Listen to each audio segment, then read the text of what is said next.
Pagpulong si Captain John Miller sa kanyang commanding officer. Doon niya nalaman ang bagong utos, diretsong galing sa pinakamataas. Kailangan niyang tipunin ang isang squad at magsimula ng misyon. Kinausap niya si Sergeant Mike Horvath. Bubuo tayong dalawa ng isang grupo papuntang Neuville. Public relations mission daw. May isang sundalo na namatayan ng 3 kapatid. Kailangan na raw niyang umuwi. Pero bakit sa Neuville? Tanong ni Horvath. Hindi madaling hanapin ang isang tao sa gitna ng gyera. Iniisip nilang nandoon siya, sagot ni Miller. Kasama ng mga naligaw na airborne. Doon tayo magsisimula. Isinama rin ni Miller ang isang interpreter. Si Corporal Timothy Upham. Bagitong intelektual na wala pang karanasan sa laban. Payat, maputla at laging kabado. Nagsimula ang kanilang paglalakbay. Tumatawid sila sa mapanganib na French countryside. Hindi pa man sila nakakalayo, nagkaroon na ng pagtatalo.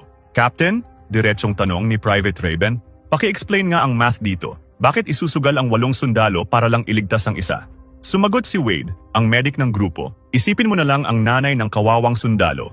May nanay din naman tayong lahat, sagot ni Raven. Mariing sumabat si Miller. May mga utos tayong dapat sundin. Mas mahalaga iyon kaysa kahit sino, kahit mga nanay nyo. Dapat alam nyo yan bilang isang ranger. Dumating sila sa isang maliit na nayon. Dito, nagkaharap ang tropa ng Amerika at mga Germans. Parehong naghihintay, parehong puno ng tensyon. Maayos na gumawa ng plano si Captain Miller para makausad ang kanyang grupo. Napahanga si Upham sa galing ng kapitan. Raven, taga saan ba talaga si Captain? Tanong niya. Umiling si Raven. Wala pang nakakaalam. Pero kapag nalaman mo yan, makakakuha ka ng malaking premyo. $300 na ang pusta. Dumaan sila sa mga gusaling wasak, kalsadang balot ng usok at mga putok ng baril na umuugong sa paligid. Pero wala roon si Private Ryan. Nagpatuloy sila sa paglipat ng bayan, hanggang sa isang Pranses na pamilya ang biglang lumitaw, natrap sa gitna ng putukan. Nagmamakaawa ang ama, dalhin niyo ang anak kong babae, iligtas niyo siya. Mariing tumanggi si Captain Miller, pero si Private Caparzo, na dala ng damdamin, kinuha ang bata mula sa nagmamakaawang ama. Caparzo, ibalik mo yan! Sigaw ni Miller habang pinipilit kunin ang bata. Ngunit sa isang iglap, tinamaan si Caparzo ng sniper. Agad nagtago ang grupo. Inutusan ni Miller ang sharpshooter na si Jackson na hanapin ang kalaban. Tahimik na pumwesto si Jackson sa mataas na posisyon. Inilatag ang kanyang rifle, huminga ng malalim. Sa kabilang panig, nakapwesto na rin ang kalabang sniper. Nakatutok sa teleskopyo, nag-aabang ng lalabas na target. Isang putok! Diretsong tumagos ang bala ni Jackson sa lente ng teleskopyo ng kaaway. Agad tumakbo si Wade, ang medic, papunta kay Caparzo. Pero huli na, nalagutan ito ng hininga habang mahigpit na hawak ang isang sulat para sa kanyang ama. Tumayo si Captain Miller sa tabi ng bangkay. Mabigat at galit ang kanyang tinig. Ito ang dahilan kung bakit hindi tayo pwedeng magdala ng bata. Tahimik ang lahat. Si Raven, habang nawalan ng kasama, ay nagsimulang mag-ipon ng galit, hindi sa sniper, kundi kay Private Ryan, na hindi pa nila nakikita. Nagpatuloy ang grupo. Hinanap nila ang isang kapitan na maaaring makapagsabi kung nasaan si Private Ryan. Habang nagpapahinga, umupo ang isang sundalo. Biglang natumba ang kahoy na inuupuan niya at nabasag ang pader. Laking gulat nila. May mga Germans pala na nakatago sa likod nito. Biglang sumiklab ang tensyon. May sumigaw. Ibaba niyo ang mga armas. Pero walang nakinig. Lalong tumindi ang tensyon. Hanggang sa biglang umulan ng bala. Dumating ang isang grupo ng mga Amerikanong sundalo. Pinaputukan nila ang mga Germans. Walang nakaligtas. Doon nila nakilala si Captain Fred Hamill. John Miller, 2nd Rangers. Pakilala ni Miller. Naghahanap kami ng isang Private James Ryan. Kasama niyo ba siya? Nagpatawag si Hamill ng sundalo. At ayun na nga, lumapit si Private Ryan. Tahimik ang lahat. Ito na ba ang batang inilalagay sa gitna ng napakaraming dugo't sakripisyo? Private? Seryoso ang tono ni Miller. May masamang balita ako. Patay na ang mga kapatid mo. Nanlaki ang mata ng sundalo. Nagsimulang umiyak. Anong ibig niyong sabihin? Hindi, imposibleng patay sila. Mga bata pa sila, nasa grammar school pa. Nagkatingin na ng tropa. Ikaw si James Ryan mula Iowa? Tanong ni Miller. Saglit na katahimikan. James Frederick Ryan, Minnesota. Natigilan ang lahat. Maling Ryan ang natagpuan nila. Nabunutan sila ng hininga pero halatang naiinis. Nagpahinga saglit ang grupo ni Miller sa loob ng isang simbahan. Tahimik ang paligid at sandali nilang nakalimutan ang gulo ng digmaan. Masaya nilang inalala ang mga dating kasamahan na nawala na. Pero biglang nagbago ang mukha ni Captain Miller nang maalala niya si Caparzo. Alam mo, mahina niyang bulong kay Horvath. Kapag may isa kang sundalong namatay, pinapaniwala mo ang sarili mo na nangyari yon para mailigtas ang 2 o 10, baka 100 iba pa. Sandaling natahimik si Horvath, pero nagpatuloy si Miller. Alam mo ba kung ilang sundalo na ang nawala sa ilalim ng utos ko? 74. Pero kung tutuusin, baka nailigtas ko ang 10 beses noon, 20 pa. Ganon kasimple ko iniisip ang mga yon, huminga siya ng malalim. Kita ang bigat sa kanyang mata. Ganyan mo pinapawi sa isip ang hirap, yung pagitan ng misyon at ng mga tao. Pero ang problema, ngayon, ang misyon natin ay isang tao lang, isang Ryan, kabaliktaran ng lahat ng nakasanayan. Sandali siyang natahimik, saka nagsalita ulit. Ang totoo, hindi ko ipagpapalit ang 10 Ryan para sa isang kaparso. Kaya dapat sulitin ng Ryan na to ang ginagawa natin para sa kanya. Dapat pag-uwi niya, makahanap siya ng lunas sa isang sakit o makaimbento ng bumbilyang mas tumatagal o kung anuman. Amen? Sagot ni Horvath, sabay tango. Nagpatuloy ang paglalakbay ng grupo hanggang makarating sila sa isang glider crash site. Nakakalat ang mga sugatan at nakahandusay na paratroopers. Agad na kumilos ang medic na si Wade at tinulungan silang gamutin ang mga sundalo. Doon, nakilala ni Captain Miller si Teniente Reinhardt. Ipinaliwanag niya ang kanilang misyon, pero umiling lang ang teniente. Wala raw siyang alam na Private James Ryan. Sa halip, iniabot niya kay Miller ang isang bag na puno ng dog tags ng mga nasawing sundalo. Agad na nagtulong-tulong sina Jackson at iba pa para hanapin kung naroon ang pangalan ni Private James Ryan. Pero habang ginagawa nila ito, nagsimula silang magbiro at magpustahan kung sino ang unang makakahanap ng tamang dog tag. Nakita ito ni Wade at agad siyang nainis. Tama na yan, singhal niya. Napalingon ang maraming airborne na sundalo sa kanila. Mga kasamahan natin yan, hindi ito laro. Natahimik ang grupo, ramdam ang bigat ng kanyang mga salita. Bagamat alam ni Captain Miller na tama si Wade, naiintindihan din niya ang bigat ng sama ng loob ng kanyang mga tauhan. Kaya't nagpatuloy siya sa pagtatanong. Sinusuyod ang bawat dumadaan na sundalo at sibilyan. May nakakakilala ba kay Private James Ryan? Hanggang sa isang sundalo ang sumagot. Sinabi niyang isinama si Ryan ng isang koronel papuntang Ramel para magbantay sa isang tulay sa ibabaw ng Murderet River. Agad na tiningnan ni Miller ang mapa. Alam niya kung gaano kahalaga ang tulay na iyon. Isang estratehikong tawiran kung maagaw ng Germans, tuluyang mapuputol ang pag-usad ng mga Amerikano. At ngayon, ang grupong kasama ni Private Ryan may misyon.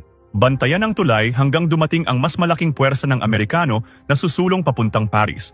Habang papunta sa Ramel ang grupo ni Captain Miller, nadaanan nila ang ilang bangkay ng sundalo. Ang pumatay sa kanila, isang MG-42 machine gun na nakapwesto sa sirang German radar station sa Burol. Lumiko na lang tayo at iwasan yan, mungkahi ni Raven. Umiling si Captain Miller. Hindi tayo pwedeng umiwas. Kapag iniwan natin ito, maa-ambush ang susunod na grupong dadaan.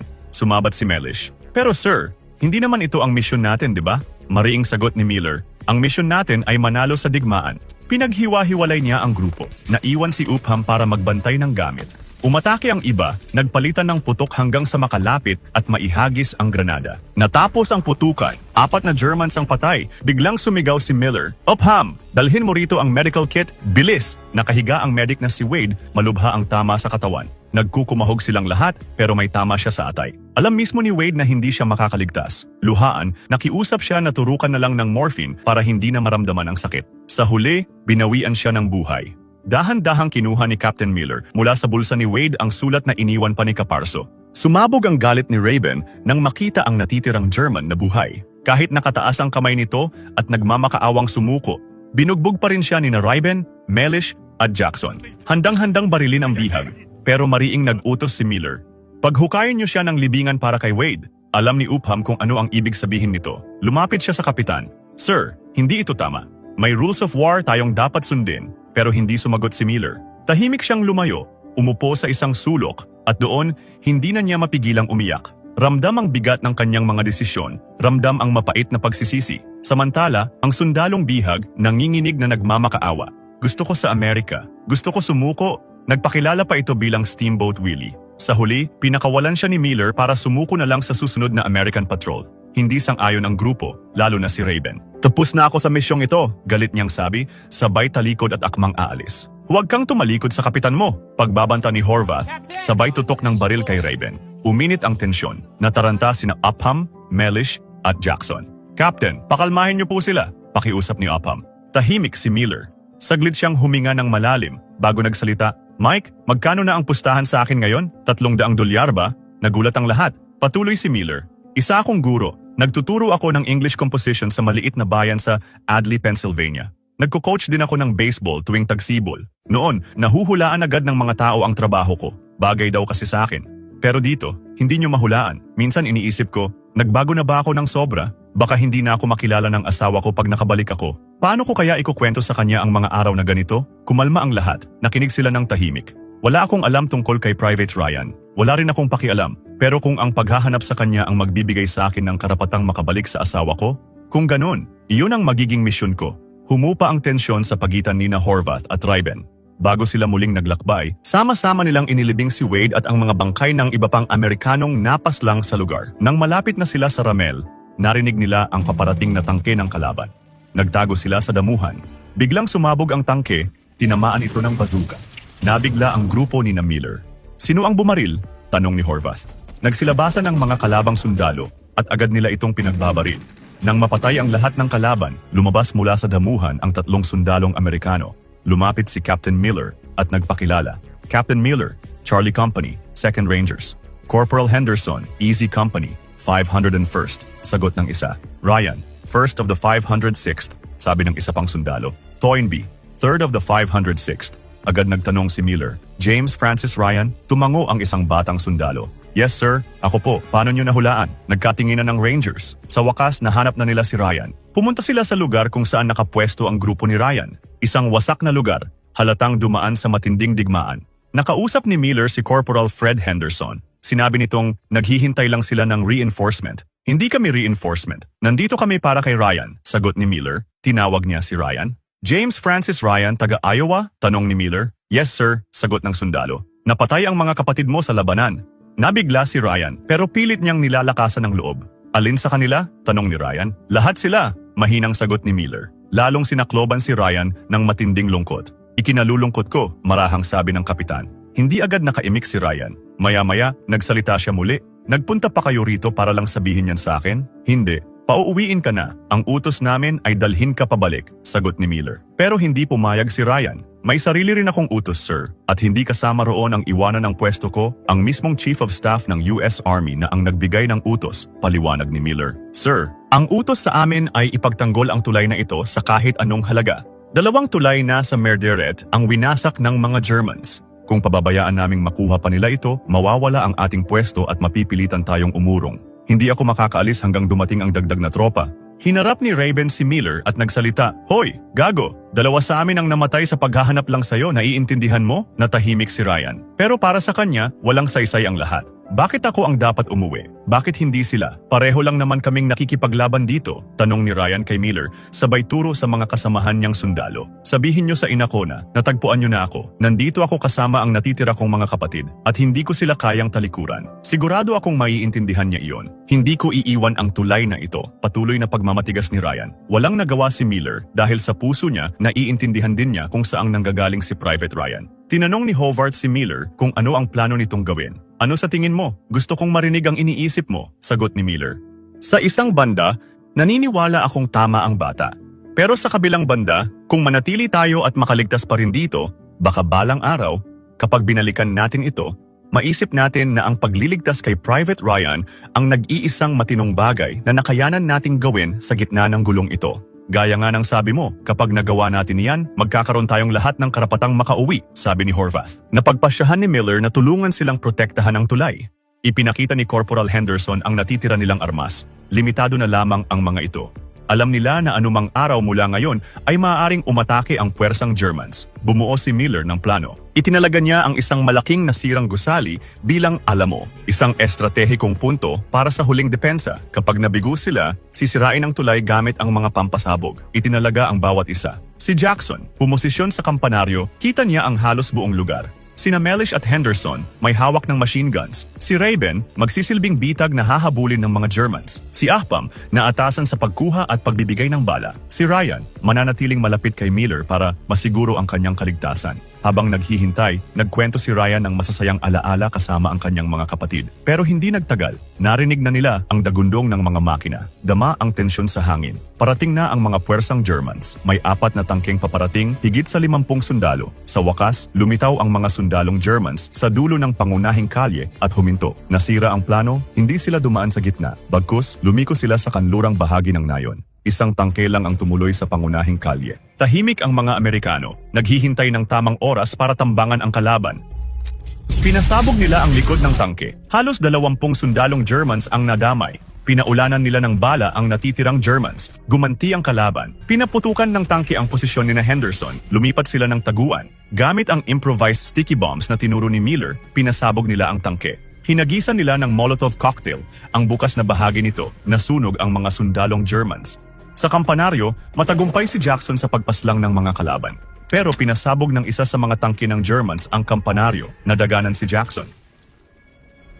Naubusan ng bala sina Henderson at Mellish. Naghihintay sila kay Upham. Pero si Upham, hindi nakayanan ang tensyon ng digmaan. Umiiyak, nanginginig ang tuhod, parang paralisado sa takot. Sinaksak si Mellish ng isang German hanggang sa mamatay. Tinamaan si Horvath sa binti.